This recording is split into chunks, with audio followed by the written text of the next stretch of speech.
اس لیے ان تمام مفتیان کرام سے گزارش ہے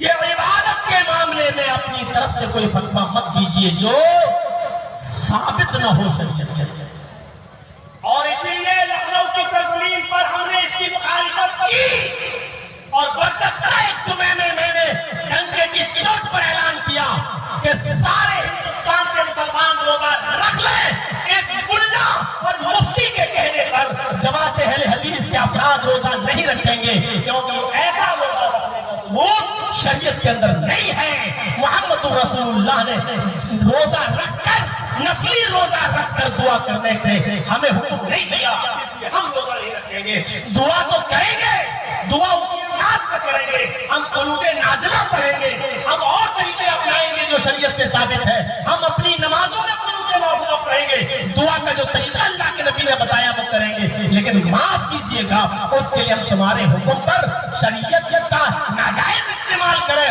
اور جس روزے کا ثبوت ہی نہ ہو شریعت میں ہم وہ روزہ رکھیں، ہم سے نہیں ہو سکتا۔ میرے بھائیوں، ہم تو رمضان کی 15ویں، ہم تو شعبان کی 15ویں تاریخ کا روزہ نہیں رکھتے اس لیے کہ اس روزے کا ثبوت نہیں ہے۔ جب ہم شعبان کی 15ویں تاریخ کو قبرستان نہیں جاتے ہیں اس لیے کہ وہاں جانے کی ساری روایتیں موضوع اور من گھڑت اور ضعیف ہیں، جب ہم نے ان کو نہیں مانا تو اس مفتی کے کہنے پر ہم کیسے روزہ رکھ لیں اور کیسے اس دن روزہ رکھ کر ہم دعائیں کریں؟ دعا کرنا ثابت ہے حدیث سے، لیکن دعا کا طریقہ بھی ہمیں بتایا تو جناب محمد رسول اللہ صلی اللہ علیہ وسلم نے بتایا۔ اب ہاتھ بھی وہاں اٹھائے جائیں گے جہاں نبی اکرم نے ہاتھ اٹھائے، اور جہاں نبی اکرم نے ہاتھ نہیں اٹھایا وہاں ہم بھی ہاتھ نہیں اٹھائیں گے۔ اب لوگ کہیں کہ بھائی ہاتھ اٹھانے میں حرج ہی کیا ہے؟ تو کیا تم لیٹرین میں جاتے ہو ہاتھ اٹھاتے ہو؟ اللہ کے نبی نے فرمایا لیٹرین میں جاؤ تو دعا پڑھو اللہم انی اعوذ بک من الخبث والخبائث۔ اب تم کیا لیٹرین میں جا کر ہاتھ اٹھا کر کہو گے اللہم انی اعوذ بک من الخبث والخبائث؟ جب یہاں اللہ کے نبی نے ہاتھ نہیں اٹھایا تو ہم بھی ہاتھ نہیں اٹھائیں گے۔ جب لیٹرین سے نکلو تو اللہ کے نبی نے فرمایا پڑھو غفرانک، تو کیا ہاتھ اٹھا کے کہیں گے غفرانک؟ نہیں، یہاں نبی اکرم نے ہمیں ہاتھ اٹھانے کا حکم نہیں دیا، ہم نہیں اٹھائیں گے۔ اللہ کے نبی نے کہا کھانا کھانے بیٹھو تو دعا پڑھو بسم اللہ، تو کیا کوئی آدمی ایسا جو کھانا کھائے وہ کہے بسم اللہ اس کے بعد کھانا کھائے، یا بسم اللہ وعلی برکت اللہ اس کے بعد کھانا کھائے؟ یہاں ہاتھ اٹھانا ثابت نہیں ہے، ہم بھی نہیں اٹھائیں گے۔ اسی طریقے سے میرے بھائیوں، رمضان کا چاند نظر آتا ہے تو بہت سے لوگوں کو مسجدوں میں ہم دیکھتے ہیں کہ رمضان کا چاند دیکھ کر اپنے دونوں ہاتھ اٹھا کر دعا مانگتے ہیں، یہاں پر بھی ہاتھ اٹھانا ثابت نہیں ہے۔ اسی طریقے سے ہم دیکھتے ہیں کہ بہت سے لوگ اذان دینے کے بعد مؤذن وہی مائک کے سامنے کھڑا ہو جاتا ہے اور دونوں ہاتھ اٹھا کے دعا مانگنے لگتا ہے، اللہم رب هذه الدعوة التامة والصلاة القائمة۔ یہ بھی ثابت نہیں ہے، اللہ کے نبی صلی اللہ علیہ وسلم نے کہیں نہیں فرمایا اذان کے بعد دعا پڑھو تو ہاتھ اٹھا کر دعا پڑھو۔ اگر یہاں تم کہتے ہیں حرج کیا ہے تو میرا سوال وہی ہے کہ کھانا کھاتے وقت بسم اللہ پڑھتے ہوئے ہاتھ اٹھانے میں حرج کیا ہے؟ لیٹرین میں جاتے وقت اللہم انی اعوذ بک من الخبث پڑھنے میں پھر دونوں ہاتھ اٹھانے میں حرج کیا ہے؟ اگر یہاں حرج نہیں ہے تو وہاں حرج کیوں ہے؟ میرے بھائیوں، یہ کیا بات تمہارے مطلب کی ہے تو ہاں ہاتھ اٹھائیں گے، اور تمہارے مطلب کی نہیں ہے تو وہاں ہاتھ نہیں اٹھائیں گے۔ اب کتنا بڑا بے وفا بھی ہوگا وہ جو اپنی بیوی سے ہم استری کرنے کے لیے جائے اور وہاں ہاتھ اٹھا کر دعا پڑھے اللہم جنبنا الشیطان وجنب الشیطان ما رزقتنا، اور پھر اپنی بیوی کے ساتھ ہم استری کرتے ہیں۔ یہ دعا بتائی ہے اللہ کے رسول نے اپنی بیوی کے قریب جانے کی کہ جب بیوی کے قریب جاؤ تو یہ دعا پڑھو، تو جب آپ ہاتھ اٹھا کر دعا مانگو گے نہیں، اس لیے کہ اللہ کے نبی نے ہاتھ اٹھانے کا ثبوت نبی اکرم سے نہیں ہے تو ہمیں بھی نہیں اٹھانا ہے۔ جہاں ہاتھ اٹھایا ہے وہاں ہم ہاتھ اٹھائیں گے، جیسے قنوت نازلہ وغیرہ میں جب کسی قوم کو بد دعا دینی ہوئی تو آپ نے ہاتھ اٹھایا، ہم بھی اٹھائیں گے، اور جہاں ہاتھ اٹھانے کا حکم نہیں ہے وہاں ہم بھی نہیں اٹھائیں گے۔ آج بہت سی مسجدوں کے امام بیچارے معروف ہو جاتے ہیں کہ ہم کو مسجد میں 5 نمازوں کے بعد ہاتھ اٹھا کر دعا مانگیں گے، اور اگر نہیں مانگیں گے تو یہ گاؤں کا مکھیا ہم کو نکال دے گا، یہی بیچارہ تنخواہ دیتا ہے۔ اور بہت سی مسجدوں کے امام بیچارے مجبوری میں 5 نماز پڑھانے کے بعد ہاتھ اٹھا کر دعا مانگتے ہیں، صرف اس لیے کہ ہمارے گاؤں کا مکھیا جیسے مسجد کا سیکریٹری خوش رہے۔ دعا کا مذاق اڑا کے رکھ دیا ہے ہم نے اور آپ نے۔ لقد کان لکم فی رسول اللہ اسوۃ حسنہ، رسول اللہ کی پوری زندگی ہمارے لیے آئیڈیل ہے۔ نماز میں، روزے میں، حج میں، زکات میں، ہر چیز میں ہمیں نبی اکرم کے طریقے کو دیکھنا ہے. نبی نے پاس کیا ہے تو پاس، نبی نے ریجیکٹ کر دیا تو ریجیکٹ. اسی طریقے سے میرے بھائیوں، شادی اور بیاہ یہ لے لیجیے آپ، اس میں بھی ہم ذرا غور کریں اپنے سماج اور اپنے معاشرے میں کیا ہو رہا ہے.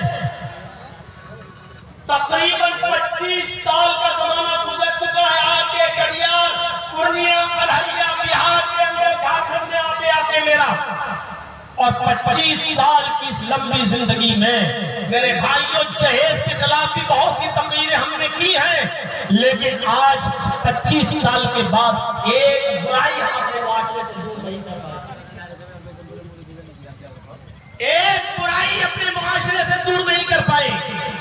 ہم نے دیکھا اس 25 سال میں جرجیس نے اپنی آنکھوں سے جہاں 10 مدرسے تھے آج 100 مدرسے ہیں، جہاں 10 مسجدیں تھیں یہاں 100 مسجدیں بن کر تیار ہو چکی ہیں الحمدللہ.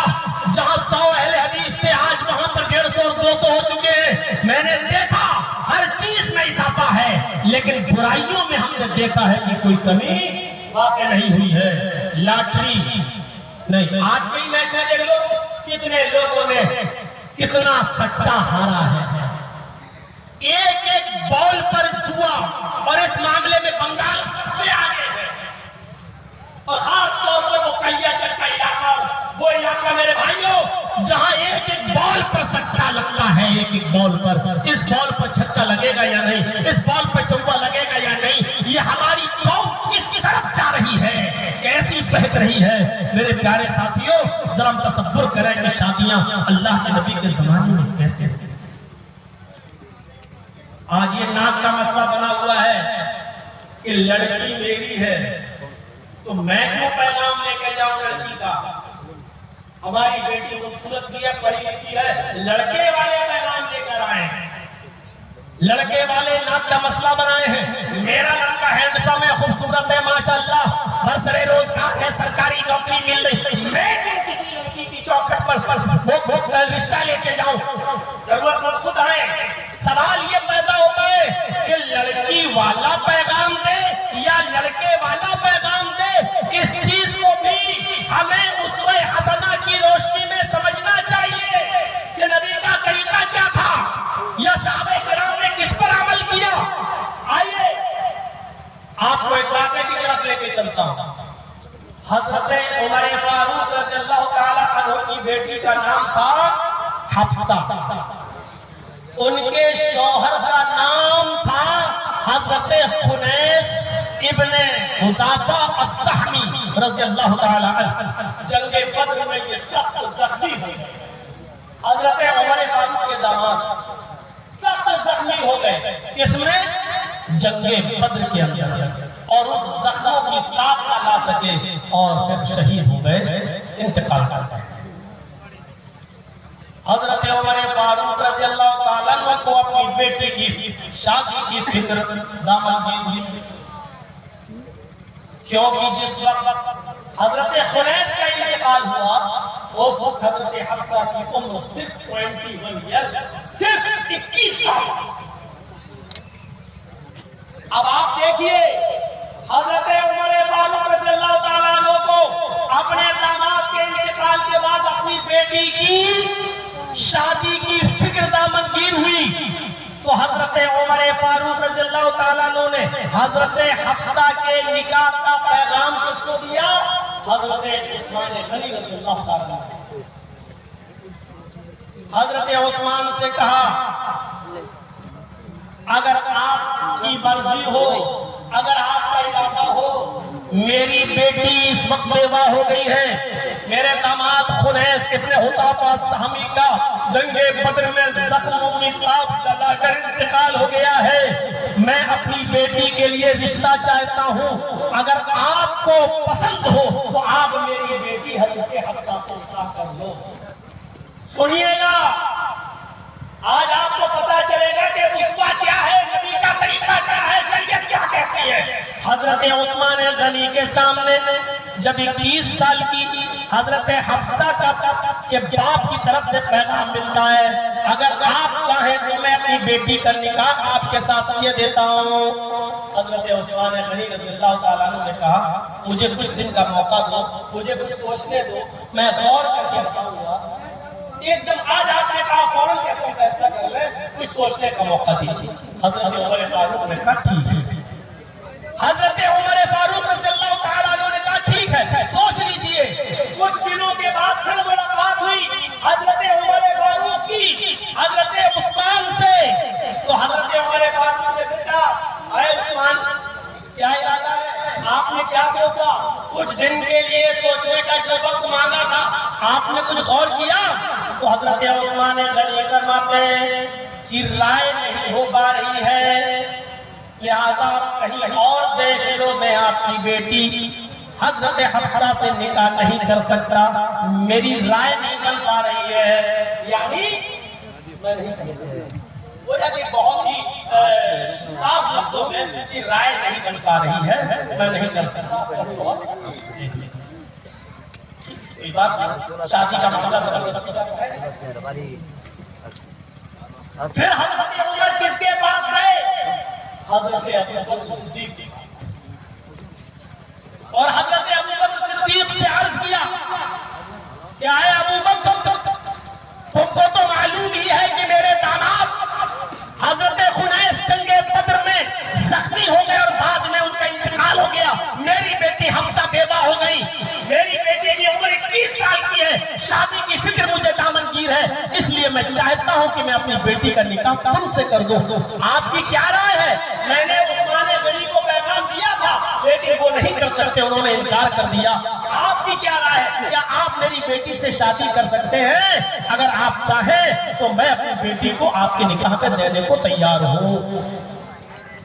حضرت عمر فاروق خاموش، حضرت ابوبکر صدیق خاموش، انہوں نے کوئی جواب نہیں دیا۔ حضرت عمر فاروق نے فرمایا مجھے حضرت ابوبکر کی خاموشی سے اتنی تکلیف ہوئی کہ عثمان غنی کے انکار سے ہمیں اتنی تکلیف نہیں ہوئی۔ عثمان نے تو کم سے کم جواب تو دے دیا تھا کہ میں نہیں کر سکتا، کہ وہ دیکھ لو، لیکن ابوبکر خاموش ہو گئے، انہوں نے نہ ہاں کیا نہ کیا، خاموش ہو گئے۔ کہتے ہیں کہ ابوبکر کی خاموشی سے مجھے بہت زیادہ تکلیف ہوئی۔